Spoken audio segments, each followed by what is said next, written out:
Welcome to today's class, which is in continuation of the chapter Molecular Basis of Inheritance and topic DNA replication. So in the last lecture we have completed 2 points of this topic DNA replication, and today we will discuss the remaining points of DNA replication. So we start with the third point of this topic, and that is unwinding of DNA molecule. So let us start with this point number third, that is unwinding of DNA molecule. यहाँ पर मैंने एक diagram draw की है DNA की। तो ये जो पॉइंट है ये यहाँ पर लेबल दिया है रेप्लिकेशन फोर्क। तो जो डीएनए का एक पॉइंट होता है ओरिजिन, जो हमने इसके पहले वीडियो में डिस्कस किया था ओरिजिन। अगर हम ये मान लेते हैं कि ये डीएनए है, ये डीएनए का एक मॉलिक्यूल है, डबल स्ट्रैंडेड मॉलिक्यूल। तो जहाँ से रेप्लिकेशन स्टार्ट होता वहाँ उस पॉइंट को हम बोलते हैं ओरिजिन ऑफ रेप्लिकेशन। तो ये ओरिजिन है। तो यहाँ से जहाँ पर ओरिजिन पॉइंट है वहाँ से ये दोनों भी जो स्ट्रैंड्स होते हैं डीएनए के, ये दोनों भी स्ट्रैंड्स सेपरेट होते हैं, सेपरेट होना स्टार्ट होता है एंड अनवाइंडिंग होना स्टार्ट होता है। अब ये जो अनवाइंडिंग है, that unwinding is bidirectional and continues as Y-shaped replication fork, and each separated strand act as a template. यहाँ पर कुछ डायग्राम ड्रॉ की है। देखिए यहाँ पर ये इसमें दिखाया गया है यूनिडायरेक्शनल रेप्लिकेशन। यूनिडायरेक्शनल रेप्लिकेशन का मतलब होता है कि ये ओरिजिन है। देखिए ये डबल स्ट्रैंडेड डीएनए है, ये ओरिजिन ऑफ रेप्लिकेशन है ओ। तो यहाँ से ये दोनों भी जो स्ट्रैंड्स है वो सेपरेट होना स्टार्ट हो गए। लेकिन अगर हम देखेंगे तो ये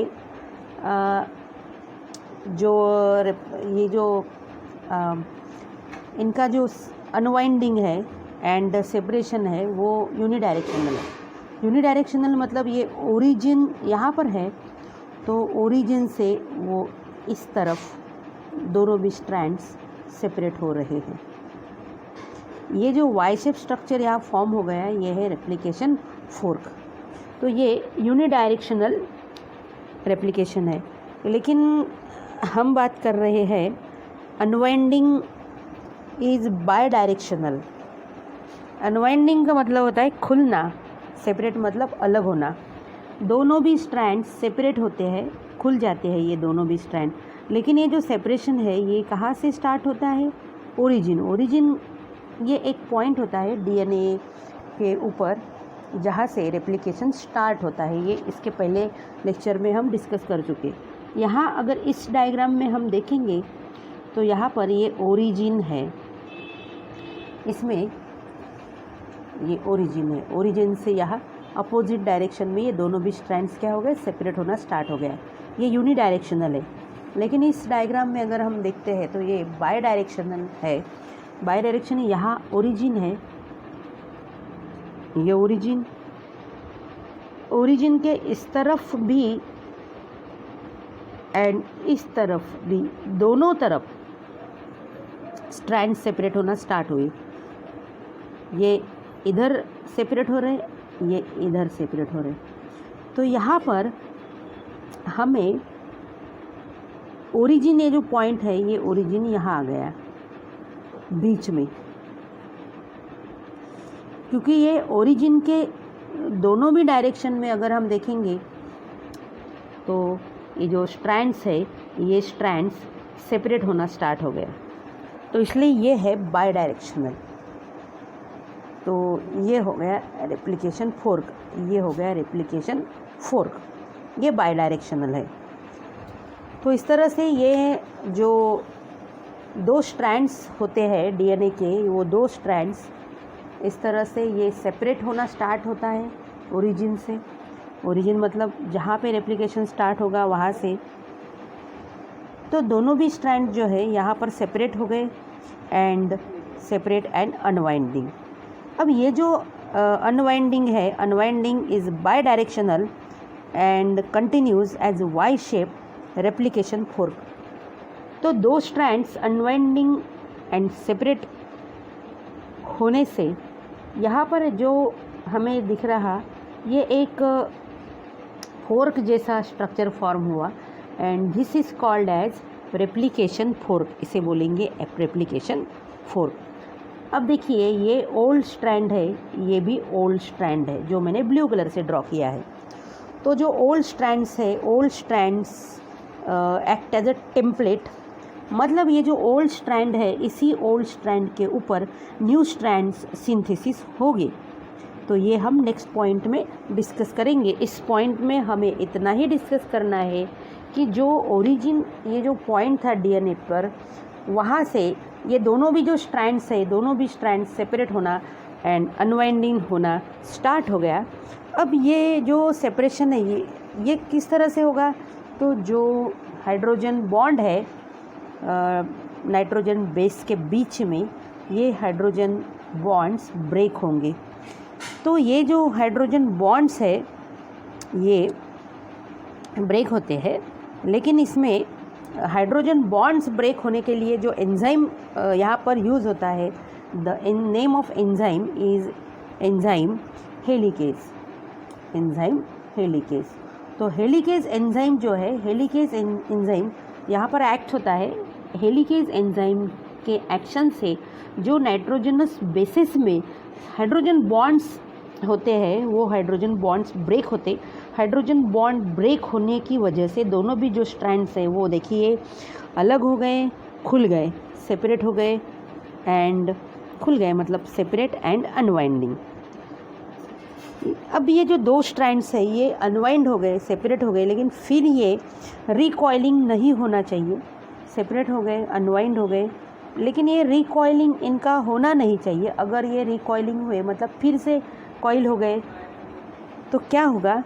तो न्यू स्ट्रैंड्स जो है ये ओल्ड स्ट्रैंड्स के ऊपर न्यू स्ट्रैंड्स नहीं बनेंगे।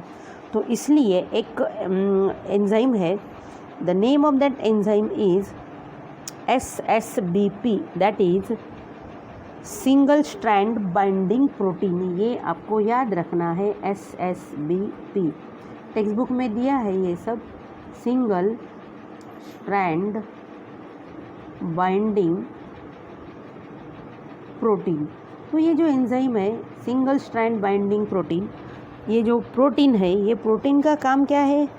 ये प्रोटीन का काम है, this protein prevented from recoiling. Separated जो स्ट्रैंड से फिर से रिकॉइल ना हो, इसको प्रिवेंट कौन करता है? ये प्रोटीन SSBP। अब ये दो स्ट्रैंड सेपरेट हो गए, अब ये दो स्ट्रैंड सेपरेट हो गए हैं, इसी स्ट्रैंड्स पर न्यू स्ट्रैंड सिंथेसिस होगा। नेक्स्ट पॉइंट है replicating fork. Replicating fork, the point form due to unwinding and separation of two strands appear like a Y-shaped fork called replicating or replication fork. The unwinding of strands imposes strain which is relieved by superhelix relaxing enzyme. तो इस तरह से देखिए ये दो strand separate होने से ये जो एक पॉइंट है, यहाँ से अगर हम देखेंगे इस डायग्राम को, इस डीएनए मॉलिक्यूल को, तो एक फोर्क जैसे दिखता, तो इसे बोलते हैं रेप्लिकेटिंग फोर्क या फिर replication fork. Next point is synthesis of new strand. Synthesis of new strand. अब ये जो दो सेपरेटेड स्ट्रैंड्स है, ओल्ड स्ट्रैंड बोलेंगे जिसे हमने ब्लू कलर से दिखाया है, तो ये जो सेपरेटेड स्ट्रैंड्स है ये इसी के ऊपर न्यू स्ट्रैंड्स फॉर्म होंगे। लेकिन ये जो सेपरेटेड स्ट्रैंड्स है इसे बोलेंगे टेम्पलेट। तो ये जो है ये है लीडिंग टेम्पलेट एंड ये जो है ये है लैगिंग टेम्पलेट। तो अब leading template and lagging template ये देखिए ये लीडिंग टेम्पलेट है जिसका 5 प्राइम एंड ओपन है, that is leading template, and जिसका 3 प्राइम एंड ओपन है, that is called as lagging template. तो जिस स्ट्रैंड का 5 प्राइम एंड फ्री है वो है लैगिंग टेम्पलेट, एंड जिस स्ट्रैंड का 3 प्राइम एंड फ्री है वो है लीडिंग टेम्पलेट। फिर से ध्यान रखना कि जिस स्ट्रैंड का ये 3 एंड फ्री है वो है लीडिंग टेम्पलेट, जिस स्ट्रैंड का 5 एंड फ्री है वो है लैगिंग टेम्पलेट। अब क्या होता है कि ये एक अब न्यू स्ट्रैंड सिंथेसिस होगा, लेकिन जो न्यू स्ट्रैंड्स है सिंथेसिस होने के लिए एक छोटा सा आरएनए मॉलिक्यूल है, स्मॉल आरएनए मॉलिक्यूल जिसे बोलेंगे हम आरएनए प्राइमर। वो जो आरएनए प्राइमर है, that RNA primer get associated with 3 end of template strand. तो ये जो 3 एंड है यहाँ हमें दिख रहा है, ये 3 एंड, तो यहाँ ये जो 3 एंड है, इस 3 एंड को एक आरएनए प्राइमर अटैच होगा यहाँ पर, एंड ये जो आरएनए प्राइमर है, ये आरएनए प्राइमर कॉम्प्लीमेंट्री न्यूक्लियोटाइड्स का, अब ये जो पूरी जो प्रोसेस है वो तो न्यूक्लियस में हो रही है, न्यूक्लियस में न्यूक्लियोटाइड्स होते हैं, तो आरएनए प्राइमर जो है इस 3 एंड को अटैच होगा। 3 एंड को अटैच होने के बाद आरएनए प्राइमर जो न्यूक्लियोप्लाज्म में कॉम्प्लीमेंट्री न्यूक्लियोटाइड्स है, उस कॉम्प्लीमेंट्री न्यूक्लियोटाइड्स को यहाँ अट्रैक्ट करेगा। तो ये जो कॉम्प्लीमेंट्री न्यूक्लियोटाइड्स है इस तरह से अरेंज होंगे। अरेंज होने के बाद ये जो कॉम्प्लीमेंट्री न्यूक्लियोटाइड्स है अरेंज होने के बाद इस कॉम्प्लीमेंट्री न्यूक्लियोटाइड्स में फॉस्फोडाइस्टर बॉन्ड बनेगा, एंड फॉस्फोडाइस्टर बॉन्ड से वो कॉम्प्लीमेंट्री न्यूक्लियोटाइड्स कनेक्ट होंगे। तो यहाँ पर एक पॉलीन्यूक्लियोटाइड चेन फॉर्म हो गई। ये पॉलीन्यूक्लियोटाइड चेन मतलब यहाँ पर एक न्यू स्ट्रैंड फॉर्म हो गया। तो ये जो न्यू स्ट्रैंड है, ये जो ओल्ड स्ट्रैंड है जिसे हमने बोला था लीडिंग टेम्पलेट, ये लीडिंग टेम्पलेट है, तो ये हो गया लीडिंग स्ट्रैंड, ये कंटिन्यूअस है। तो ये हो गई एक पॉलीन्यूक्लियोटाइड चेन, न्यू स्ट्रैंड बन गया ये ओल्ड स्ट्रैंड। इसके बीच में फिर हाइड्रोजन बॉन्ड बनेंगे, हाइड्रोजन बॉन्ड बनने के बाद ये स्ट्रैंड एंड ये स्ट्रैंड, दोनों भी स्ट्रैंड क्या होंगे, कनेक्ट हो जाएंगे। तो इस तरह से ये न्यू स्ट्रैंड सिंथेसिस होगा। तो आरएनए प्राइमर कौन से एंड को अटैच होगा, 3 एंड को। आरएनए प्राइमर लीडिंग टेम्पलेट का 3 एंड ये है तो यहाँ अटैच होगा, लेकिन आरएनए प्राइमर ये जो लैगिंग टेम्पलेट है, लैगिंग टेम्पलेट का ये 5 एंड है, मतलब लैगिंग टेम्पलेट का ये है 3 एंड, तो यहाँ पर अटैच होगा आरएनए प्राइमर। अब ये जो प्रोसेस है सिंथेसिस ऑफ न्यू स्ट्रैंड, इस प्रोसेस को कैटेलाइज्ड करेगा एंजाइम डीएनए पॉलीमरेज। तो सिंथेसिस ऑफ न्यू स्ट्रैंड, इस प्रोसेस को जो एंजाइम कैटेलाइज करेगा वो एंजाइम है DNA polymerase, DNA polymerase enzyme. क्योंकि पॉलीमराइजेशन ही है, यहाँ पर कॉम्प्लीमेंट्री न्यूक्लियोटाइड्स अट्रैक्ट हो गए, वो कॉम्प्लीमेंट्री न्यूक्लियोटाइड्स अरेंज हो गए, फिर उस कॉम्प्लीमेंट्री न्यूक्लियोटाइड्स में फॉस्फोडाइस्टर बॉन्ड फॉर्म हो गया, तो क्या हो गया, पॉलीमराइजेशन। तो इस पॉलीमराइजेशन को सिंथेसाइज करने वाले एंजाइम का नाम है डीएनए पॉलीमरेज। नेक्स्ट पॉइंट है लीडिंग एंड लैगिंग स्ट्रैंड। देखिए ये जो स्ट्रैंड है, ये जो टेम्पलेट स्ट्रैंड है with 3 free and is called leading template, and template strand with free 5 end is called as lagging template।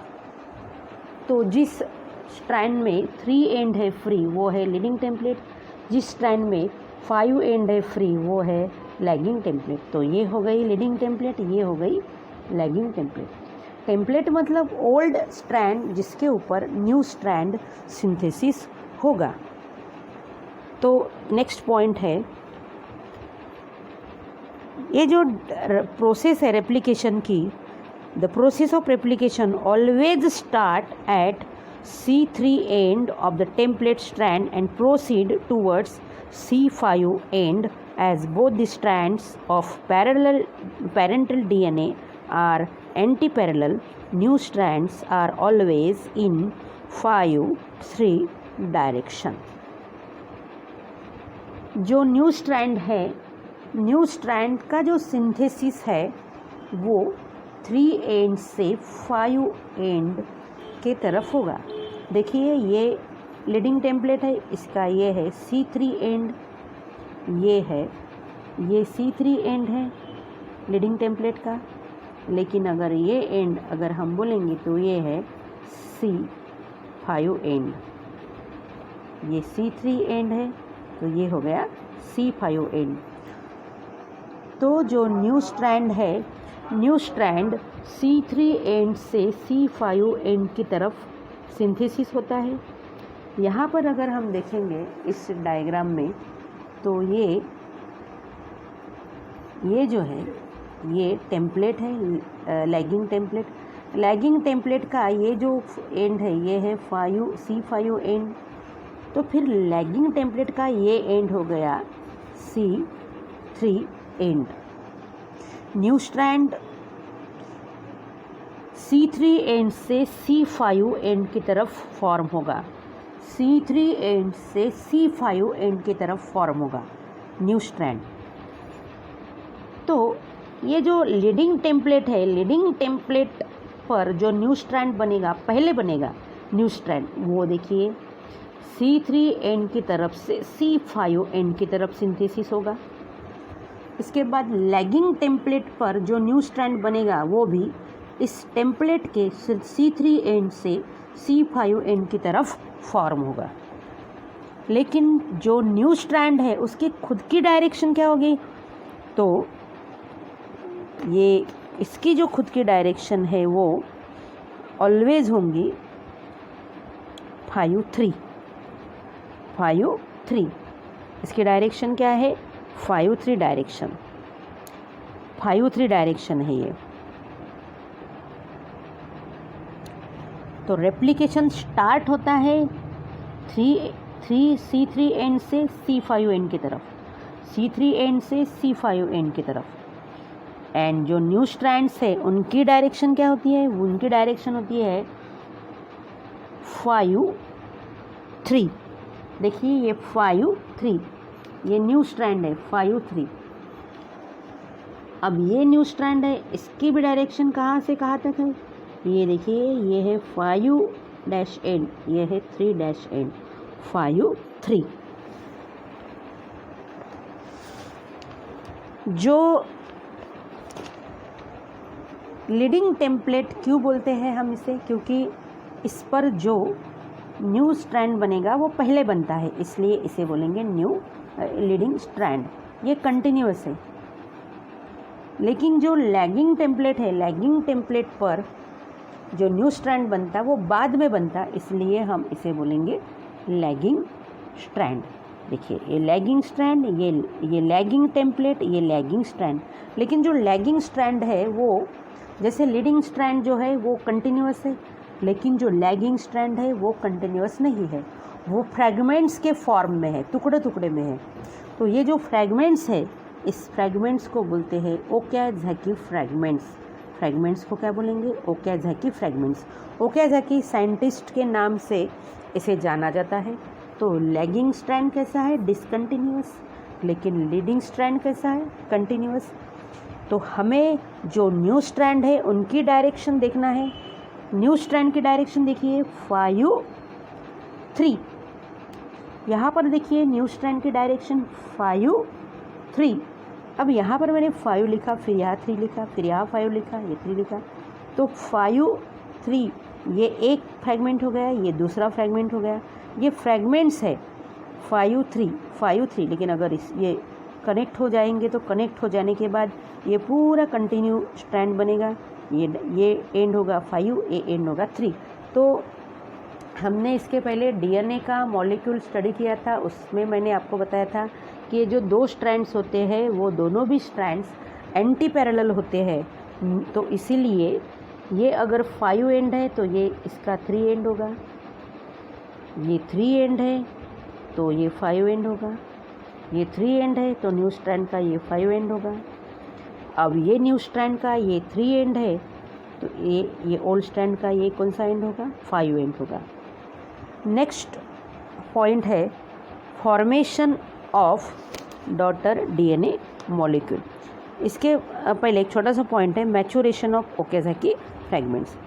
तो ये जो ओकाज़की फ्रैगमेंट्स है, ये ओकाज़की फ्रैगमेंट्स फिर एक एंजाइम है, उस एंजाइम का नाम है डीएनए लाइगेज। कौन सा एंजाइम है, डीएनए लाइगेज।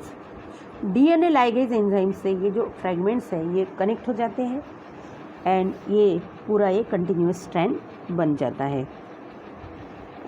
देन यहाँ पर एक जो आरएनए प्राइमर मॉलिक्यूल था वो आरएनए प्राइमर मॉलिक्यूल रिमूव हो जाता है। So RNA primers are removed by DNA polymerase. ये जो आरएनए प्राइमर 3 एंड को अटैच था, ये आरएनए प्राइमर रिमूव हो जाएगा। ये कौन से एंजाइम से रिमूव होगा, DNA polymerase enzyme and replaced by DNA sequence with the help of DNA polymerase 1 in prokaryotes and DNA polymerase alpha in eukaryotes। तो यहाँ पर जो आरएनए प्राइमर था वो आरएनए प्राइमर यहाँ भी था, आरएनए प्राइमर यहाँ भी था आरएनए प्राइमर। तो जो आरएनए प्राइमर है वो आरएनए प्राइमर रिमूव हो जाएगा। आरएनए प्राइमर रिमूव होता है डीएनए पॉलीमरेज एंजाइम से। तो जो प्रोकैरियोट्स है, प्रोकैरियोट्स में होता है DNA polymerase 1 enzyme and eukaryotes में होता है DNA polymerase alpha enzyme. And यहाँ पर अब आरएनए प्राइमर की जगह न्यू स्ट्रैंड ने ले ली है, यहाँ पर भी न्यू स्ट्रैंड बन गया है। तो इसके बाद डीएनए गायरेज एंजाइम जो होता है, तो डीएनए गायरेज एंजाइम जो होता है उसे टोपो आइसोमरेज भी बोलते हैं। तो डीएनए गायरेज एंजाइम से क्या होगा, डबल हेलिक्स फॉर्म हो जाएगा। ये जो हमने ऐसे निकाले ना, तो यहाँ पर भी ऐसे हेलिक्स फॉर्म हो जाएगी। जैसे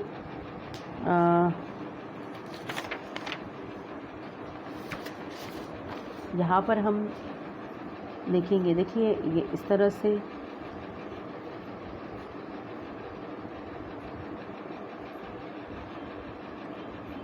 से ये देखिए, यहाँ पर ये क्या हो गया, यहाँ पर ये डीएनए गायरेज एंजाइम से ये फिर ये इस तरह से क्या बन गया, ये हेलिक्स फॉर्म हो गया, यहाँ पर भी एंड यहाँ पर भी। तो ये ऐसे सेपरेट होता जा रहा, यहाँ पर न्यू स्ट्रैंड बनते जा रहा।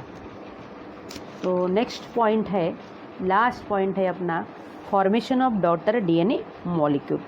तो इस तरह से जो ओल्ड डीएनए स्ट्रैंड है, इसी ओल्ड डीएनए स्ट्रैंड्स पर न्यू स्ट्रैंड सिंथेसिस हो गए। तो जो न्यू डीएनए मॉलिक्यूल बनेंगे, एक डीएनए मॉलिक्यूल से 2 डीएनए मॉलिक्यूल बनेंगे। लेकिन जो न्यू डीएनए मॉलिक्यूल्स है इनमें एक स्ट्रैंड ओल्ड है, एक स्ट्रैंड न्यू है। तो इसमें 50% कंट्रीब्यूटेड बाय मदर डीएनए, मतलब ये जो पार्ट है ये ओल्ड है, ये पार्ट न्यू है, ये पार्ट ओल्ड है, ये पार्ट न्यू है। तो जो न्यू डीएनए मॉलिक्यूल्स बनेंगे उसमें 50% ओल्ड एंड 50% न्यू। तो इसीलिए न्यू डीएनए मॉलिक्यूल में एक स्ट्रैंड ओल्ड होता है, दूसरा स्ट्रैंड न्यू होता है। तो इसीलिए डीएनए रेप्लिकेशन को सेमी कंजर्वेटिव क्या बोला जाता है, सेमी कंजर्वेटिव रेप्लिकेशन। अब इसमें सेमी कंजर्वेटिव रेप्लिकेशन क्यों बोला जाता है, सेमी मतलब हाफ, कंजर्वेशन, सेमी मतलब हाफ एंड कंजर्वेशन मतलब उसी को रखना। तो जो न्यू डीएनए मॉलिक्यूल है, न्यू डीएनए मॉलिक्यूल में आधा पार्ट न्यू है, आधा पार्ट ओल्ड है, तो इसीलिए बोला जाता है सेमी कंजर्वेटिव डीएनए रेप्लिकेशन। इसमें और एक डायग्राम दिखाई गई है, बुक में दी गई है, इसमें ये भी हम स्टडी करेंगे, इसमें और अच्छी तरह से समझ में आ जाएगा। जो भी पॉइंट आपको नहीं समझे होंगे, ये पॉइंट इसमें आपको अच्छी तरह से समझ में आ जाएंगे।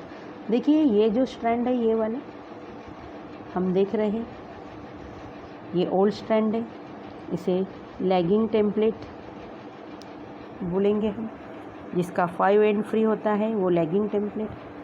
देखिए ये जो है इसे लीडिंग टेम्पलेट बोलेंगे, जिसका 3 एंड फ्री होता है उसे बोलते हैं लीडिंग टेम्पलेट।